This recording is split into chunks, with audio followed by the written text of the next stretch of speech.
In this video, I'm going to walk you through a profitable Spotify Facebook ad campaign that my ad agency ran. So we had a song, came out on Spotify, and we used Facebook ads to promote it using conversion campaigns, something that I've shown a bunch of times in this channel. So I want to walk you through what are the things that made it a profitable campaign. Hey everyone, Andrew here. So let's dive into the data so I can show you why this song actually profited. So the song got 1.38 million streams, and we spent 2,300 Canadian dollars on this campaign. And if you do the math on what money that would bring in, like a million streams is usually between $3,000 and $4,000, depending on the countries. So, roughly, let's just call it 3,500. 2,300 Canadian is, I don't know, 1,500, 1,700 USD. So the song profited by a pretty good margin, right? But before I take you into the ad campaign and show you how it was set up, and what we targeted, and what the ads looked like, and also the Spotify for Artists data to show you where these streams came from exactly, I want to go through the three most important pieces, or the three requirements to have a song that actually profits, because this isn't the only time this has ever happened. I've had it happen for my own music. I've had it happen for several clients' music, for the ad agency. I've had several people that have been in my courses that have had this happen. It's rare. I'm not going to ever promise that you're going to have most of your songs profit. Generally, you want to have an approach for running ads or promoting music that a lot of songs are going to lose money. Some are going to make money. It's really about the long-term growth and the long-term game. So the first thing you have to have happen is that if you're running Facebook ads for a song, is that the cost per conversion has to be great. And generally I consider great under 30 cents. The lower, the better, right? If it's 15 cents, that's astounding. And that'll make it a lot easier to profit. But you can't just have that. You also have to have good engagement on Spotify. And that's number two, meaning what is the stream per listener? Is it a 2.3? Is it a 7? Is it a 1, right? So that's going to change. And also, what is the save rate? What is the playlist ad rate? And it's not necessarily that it has to be amazing. It's just that low cost per conversion and good engagement is going to equal a lot of streams, right? The third portion, which is arguably the most important portion, is that the song has to be something that the algorithm wants to push out. Sometimes you have a song that performs really well in the ads and the engagement's really good. People are loving the song, and the Spotify algorithm just doesn't want to push it out. And sometimes you have a song that's expensive, the engagement's not anything outstanding, but the algorithm just has no problem pushing it out and finding an audience for it. And tip number 4, surprise, thing number 4 that you have to follow is you have to hit the like button right there. So what was the case for this campaign? Which one of those three things did it meet, if any or all? If you look at the ad campaign, the cost per conversion was 41 cents Canadian, which is probably 32 cents USD-ish. So it did decent. It wasn't great. It was pretty good, right? Borderline great. If we look at the Spotify for Artist engagement, the stream per listener, this is over the course of when the song came out, this is about a year, by the way. We're going to talk about the time factor later. It only has a stream per listener of 2.3, which is okay. When we look at the playlist, you'll see why. I'll talk more about it then. The save rate, again, we'll talk about that more again, but nothing here is really outstanding. Stream per listener isn't exceptional. Save rate, playlist ad rate's not exceptional. And there are reasons for that. But so the Facebook ad campaign, not exceptional. Engagement, not exceptional, but still sufficient. This is where the last part comes in. So this here, we're looking at the last 28 days. You can see that 63% of the streams in the song coming from algorithmic playlists. If we go to the playlist tab and we look at since 2015, we can see that of this 1.386 million streams, 568,000 came from radio. 117 came from Discover Weekly. So just with those two alone, we're at 700,000 streams. And then there's also Release Radar, which is another 20. So it's about 700,000 streams, which is 50% of the lifetime streams of the song have come from algorithmic sources, specifically the radio playlist, or the most one is the radio playlist. There was a little bit of third-party playlisting in here as well, I believe through partner projects. And this is the, but you see it's a relatively small amount of third-party playlisting in the grand scheme of things, maybe 200,000 or 150,000 streams. So a pretty small percentage when you compare it to the algorithmic, and then you also compare it to everything else that happened on the song. And this is actually where the engagement rate starts to come into play, because the radio and Discover Weekly and Release Radar playlist, when you get an algorithmic push, it kind of lowers the engagement rates of the song, because they're playlists, even though they're Spotify algorithmic playlists. Anytime you're on a playlist, whether it's an official editorial, an algorithmic, or a user, the engagement rates are low because playlisting is an inherently passive listening experience. So it lowers the engagement rate, and considering that half of the streams on the song came from those playlists, it lowers the stream per listener, it lowers the saves, lowers the playlist ads, And if we look at stream per listener, you can see at the beginning of the campaign, this is all generally higher than what it was for the lifetime after, right? Like a lot of this is 1.1, more recently going more like 1.2, but back here it was like 1.3, 1.4, 1.5. And that's because at the front, it's mostly reliant on the ad campaign, which is a high engagement traffic source, whereas the playlisting is a low engagement traffic source. So it lowers the data over time. So this song probably had a good or better engagement at the front end, and then the algorithm kicked in. So in this case, like the algorithmic portion, the song's receptibility to being picked up by the algorithm was what made it take off. And then, but the engagement wasn't bad. It was decent.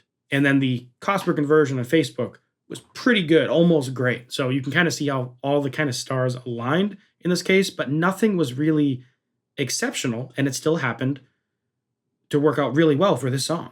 So with all that being said, let's take a look at the Facebook ad campaign so you can see how we set it up. So I'm going to zoom in a tad here. I have this campaign here. I just renamed it. Not that I'm necessarily hiding what the song is. It's just I don't want people bombarding the artist. So it's, you can probably find it in this video, but I'm just not going to throw it in your face like, oh, this is the artist, go contact them or whatever.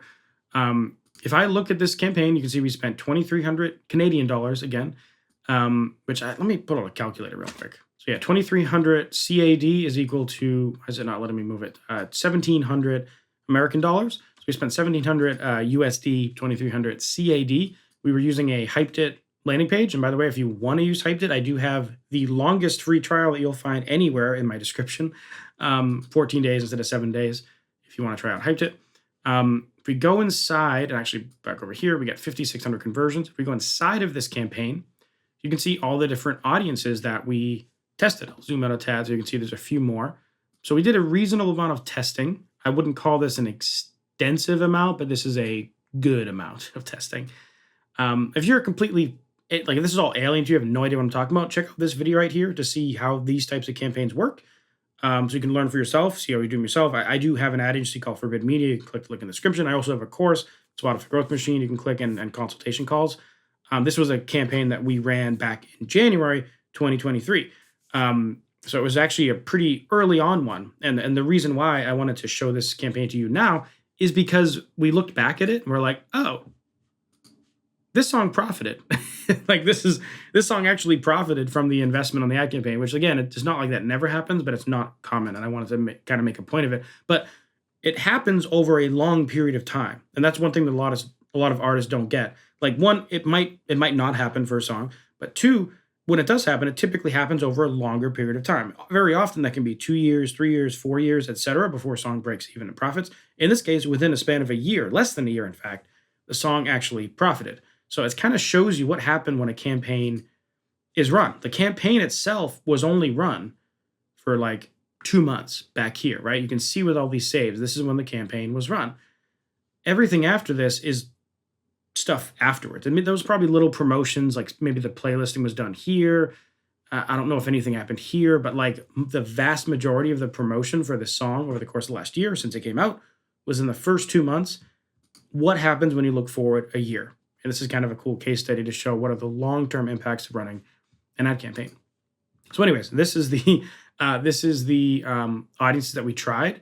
And the audience that spent the most money was this Sheeran/Wealthy Sports. And don't worry, we're going to dive into the targeting so you can see what it looks like. And then the ads, we tried 6 different ads per audience, different parts of the song, different types of visuals. Honestly, these ads are a little embarrassing. We don't do these ads anymore because they're kind of basic. We'll do them if like the ads we think will work don't work, but we like never would use this type of ad anymore just because it's a little boring. But again, I'll show you these ads too. So let's dive into the campaign setup so you can see exactly how this is run. It's a typical engagement conversion campaign. If we dive into this Sheeran Wealthy Sports ad set, you can see website conversions, optimizing for a Hyped It custom conversion for that Hyped It smart link click. Again, like mention that video that I linked up there so you can learn more about how these campaigns are set up if you're completely new to this. Countries, we're doing what we call HP countries. It's kind of like tier 1 though. So there actually isn't any like Brazil and Mexico in here. So that's, another reason why this ad actually performs. It's actually like better than you would think it is, because a lot of times I will include Brazil and Mexico In this case, there wasn't. So the fact that it cost what it did, like about 32 cents USD, with only tier one is actually pretty cool. We call these HP countries because these are basically like high paying countries, but it's not necessarily only tier one. If that makes sense. Now this is the targeting, and it's a little might seem a little wacky to you, but we do this every so often, depending on when it makes sense for the song or the visuals that we have in mind. So we have Spotify, Defined Further by Ed Sheeran. So far, so good, right? Nothing unusual. Defined further again by golf and tennis. And that's that's why this audience is called Sheeran / Wealthy Sports, because it's golf and tennis.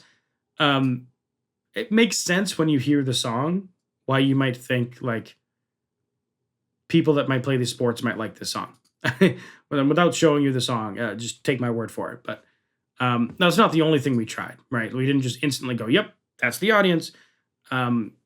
We tried like just some regular artists. We tried bundling different artists with different like sports and college grad and yoga and stuff. And then we tried a video lovers audience based off of a certain lookalike that we had. Because this one was run, a year ago when our ad agency just started. So we didn't have like lookalikes based off conversion data yet. So we tried a bunch of things, right? This is what we came up with. And working our way down, this ad only ran on Instagram placements as well. So let's take a look at what the ads look like. And again, I'm not like super happy with these ads in hindsight, but they got the job done. So I guess I'll just show you anyways. This one ad did the vast majority of the conversions. And you can see it's pretty basic. It's just some water in the background and some artwork. It says listen on Spotify.